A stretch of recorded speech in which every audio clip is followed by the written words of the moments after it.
Tim Bidang Tindak Pidana Khusus Kejati Sumatera Selatan telah melakukan operasi tangkap tangan atau OTT di kantor Camat Pagar Gunung. Ada sebanyak 21 perangkat desa beserta 1 camat yang diamankan.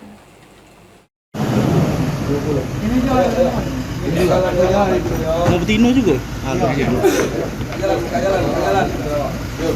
Jalan cak tadi lah. Nah,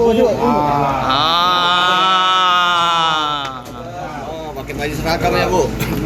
Belum lepas ya, Bu, bajunya ya, Bu. Setelah operasi tangkap tangan atau OTT, Camat Pagar Gunung Kabupaten Lahat dan 20 kepala desa serta 1 ketua forum abdesi di wilayah Kecamatan Pagar Gunung Kabupaten Lahat yang digiring langsung oleh petugas ke Gedung Kejaksaan Tinggi Sumatera Selatan pada Kamis 24 Juli 2025 malam. Dengan menggunakan 3 mobil, seorang camat dan 20 kades serta 1 ketua forum abdesi Kecamatan Pagar Gunung Kabupaten Lahat tiba di Gedung Kejaksaan Tinggi sekitar pukul 22:10 waktu Indonesia Barat. Dari 20 kades yang diamankan, diantaranya ada 5 perempuan dengan kawalan ketat petugas Kejati Sumsel.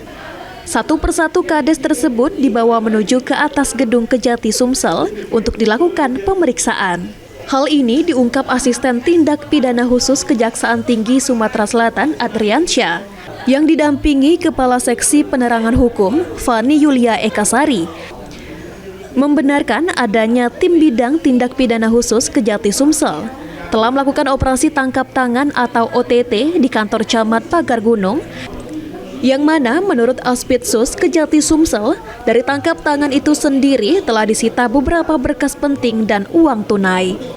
Di sisi lain menurut Adriansyah, uang yang diberikan para kepala desa terindikasi dari anggaran dana desa yang masuk lingkup keuangan negara. Hal ini menjadi penindakan yang dimaksudkan supaya dijadikan pembelajaran agar tidak menanggapi atas permintaan yang mengatasnamakan aparat penegak hukum ataupun yang lain dan harus menggunakan anggaran dana desa sesuai Musyawarah Perencanaan Pembangunan Desa atau Musrenbangdes. Penanganan perkara